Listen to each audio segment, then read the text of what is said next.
Hello, welcome to Wally Bar, and I'm going to have to make a new stair jig because my old one is a bit worn up now and it's kind of like had it. I could go and buy like a trend stair jig or something like that, which they're very good, but they're quite expensive really, and how often I make staircases, it seems a little bit silly really. So what I'm going to do is I'm going to make another one using a piece of plywood, which I've already trued one face, but I'm going to make a slightly different design. This one has got a hole here to do open back stairs, as well as a closed back staircase. But this time, I'm going to make it a little bit different. For a start, I'm not going to worry about this bit, because it's so quick and easy just to make a very simple jig up just to do that. You know, there's no need. So this one is a little bit more complicated in the sense that it has the top of the tread, and then you have the face of the rise, but there's a slight taper if you look, and there are for your wedges to slide in, and they lock the treads into the housings of the staircase. Now I've got a string here that I've laminated up, and it has a couple little knots and stuff like that, which what I'm going to do, I'm going to put some dovetail repairs in, just so it looks pretty. Before we can actually put the housings in, I need a new jig. So I'm going to make a new jig, but the differences I'm going to make this time is that this jig is going to be reversible like the other one, so I can do the right hand side and the left hand side string.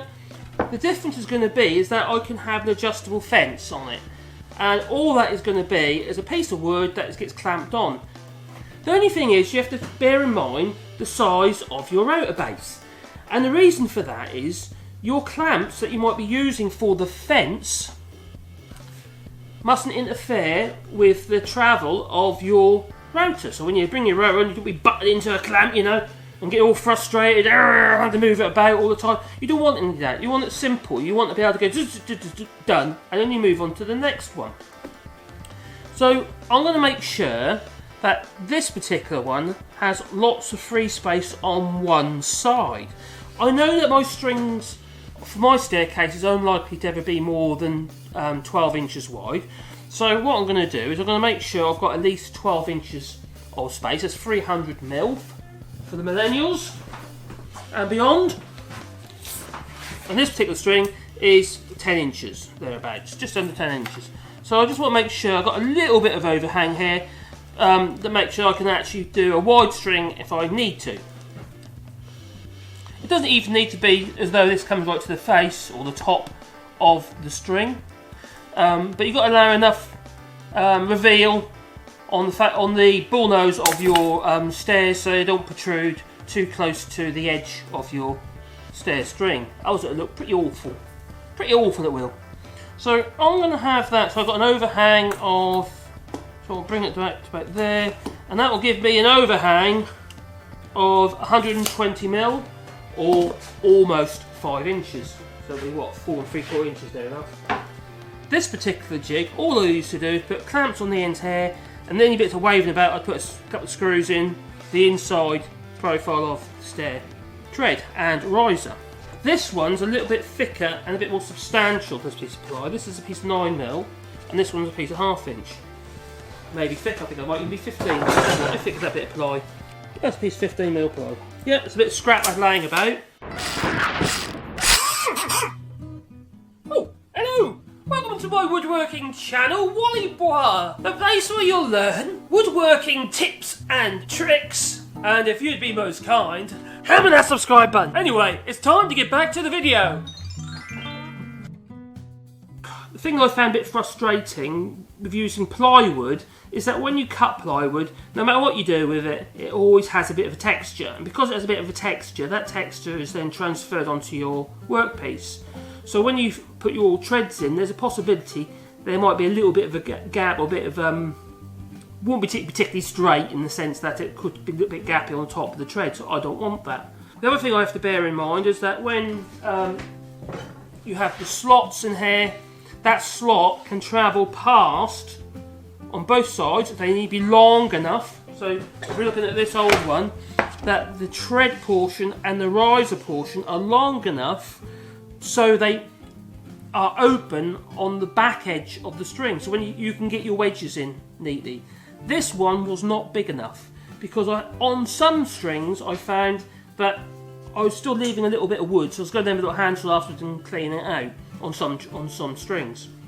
And that will depend on how shallow your angle of staircase is, or how long your going is in relationship to the rise. The going is the distance travelled.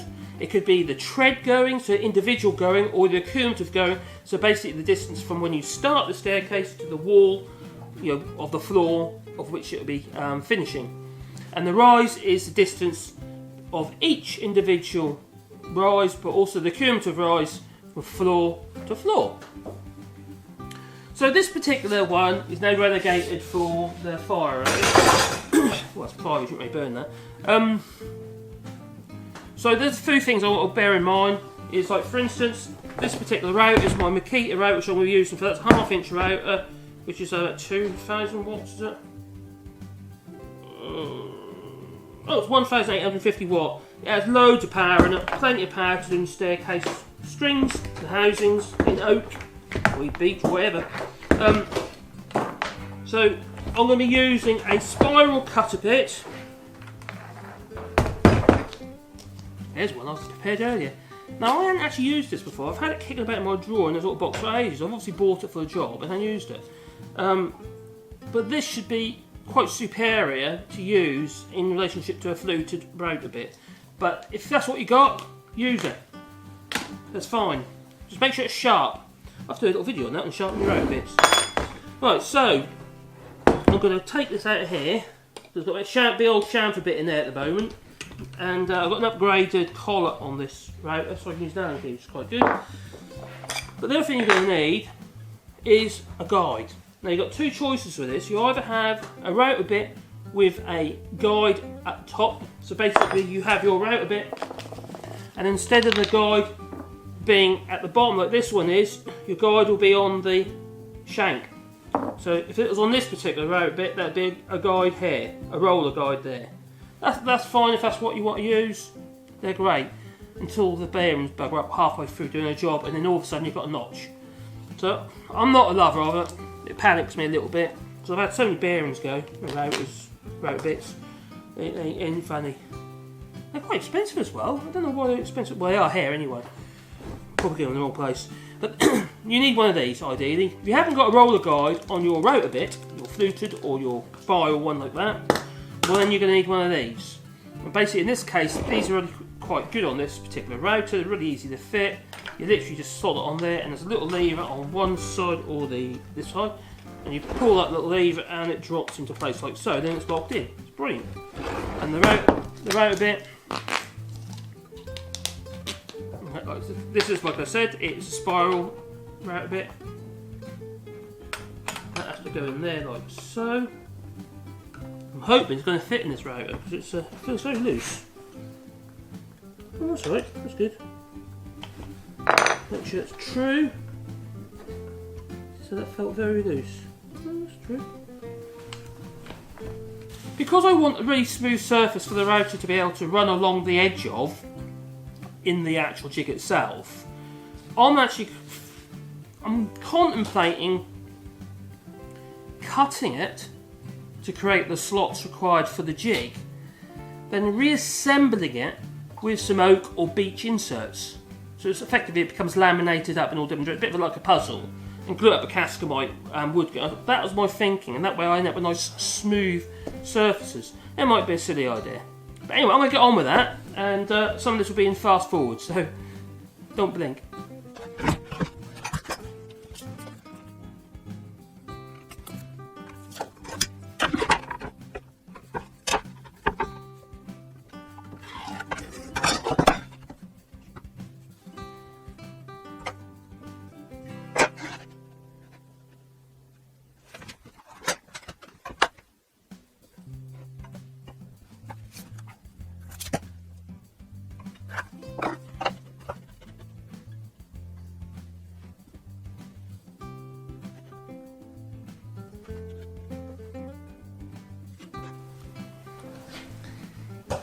You need to measure the distance from the outside of your router guide and the edge of your router bit, and that gives you your difference between the finished size of the housing to the actual size of the housing within your jig. You have to allow for the clearance. In this case, it's only 2mm. My actual treads are going to be 25mm oak. So what I'm going to do is allow the extra 2mm on each face. That means it needs to be 29mm. So that's about 1.25 inch-ish. Is it 1 inch quarter? Anyway, something like that. While you're here, if you'd be most kind and click subscribe and the little bell icon, because then you'll get a little hum in your pocket every time I upload a new woodworking video, and I know you'd be excited about that. At the bull nose of the tread, I'm going to measure 29mm. So that's the 2 times 2 for the clearance of the bit and the guide, and the thickness of the actual tread itself. But at the back of the actual slot, I'm going to allow 40mm. But there's one other thing you have to think about, and that is your wedge. The wedge which will be going underneath your tread. Now, because you've got to think about this, you need to allow a little bit more.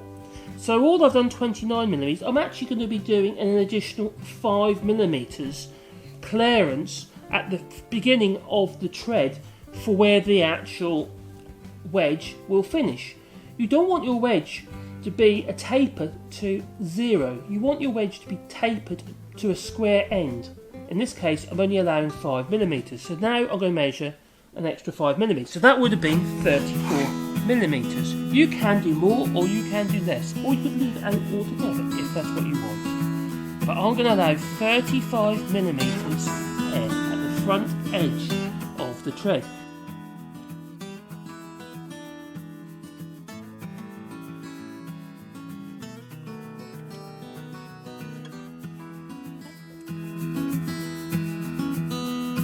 For the rise, you have to repeat the process. My rise is a 15mm thick oak, but I've got to allow the extra 4mm, which is the 2 times 2 from the guide.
Right, I've made my little jig, and in first impressions, it's a darn sight better than the old one, which was a bit manky.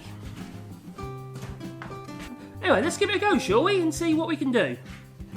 I don't know, that might be rubbish, mightn't it? First thing we've got to do is set the depth of cut. I haven't even put this in it yet, so yeah, it's not touching anything, there's no interference there. That goes all the way down to there. Yeah, we can get there, that's good, there's no interference. And that should glide all the way around.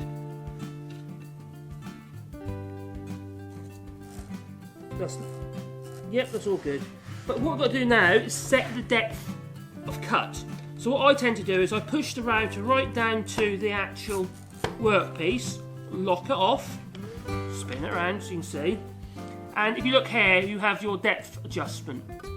Now, the easy way to do this is literally to, let's move that around like so. Yeah, so there.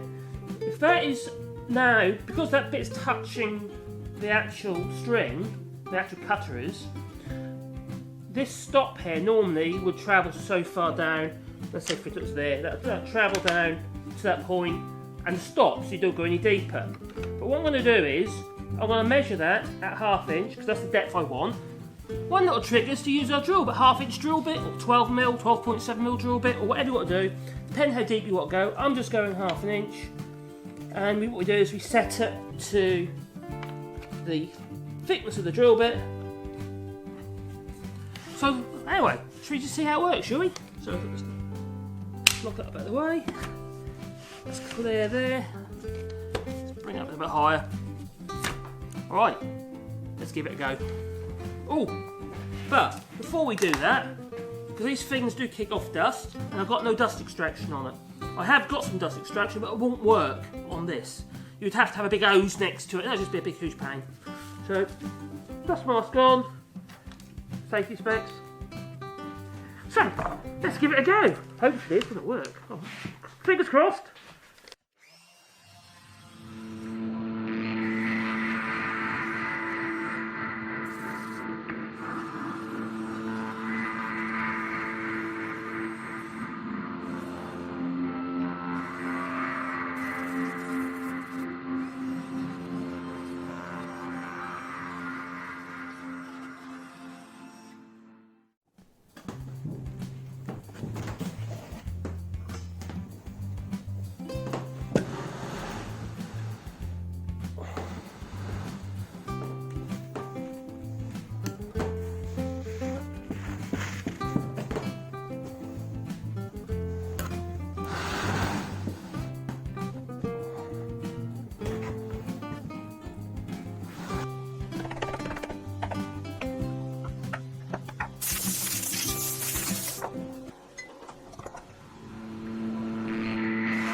Well, that's me done on this string using my new jig, and it seemed to work quite nicely.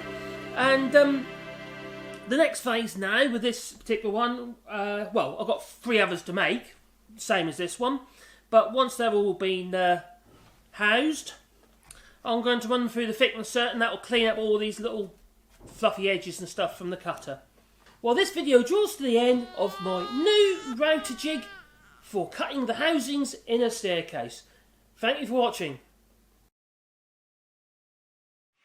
Well, you managed to get to the end of my video.